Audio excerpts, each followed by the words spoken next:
नमः शिवाय महारुद्राय बाबाधवळेश्वराय बालालिंगाय नमो नमः। दीपं यदि परं ब्रह्म दीपं यदि जनार्दनः दीपहरतु मे पापो पूजा दीप नमस्तुते। आहे धवळेश्वर बालालिंग महाप्रभु संसार सुखी रखंतु। आज शुभ शुक्रवार रे समस्त श्रद्धालु भक्त मानक आश्रीपद करंतु। मनस्कामना पूर्ण करंतु। कर्मक्षेत्रोन्नति करंतु। ग्रहरिष्ट खंडन करंतु। जगतर मंगल करंतु। विश्वर कल्याण करंतु।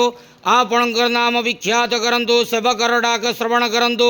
समस्त गुआवसा भक्त मानकर मनस्कामना पूर्ण करंतु। जो जो भक्त माने आपण पाखरे मानसिक रखिंट तांक मानसिक पूर्ण करंतु। बाबा धवळेश्वराय बालालिंगाय नमो नमः। संसार सुखी रखंतु आनंद के वार हरि बोलो। आज शुभ शुक्रवार रे समस्त श्रद्धालु भक्त मानक आश्रीपद करंतु आनंद के वार हरि बोलो।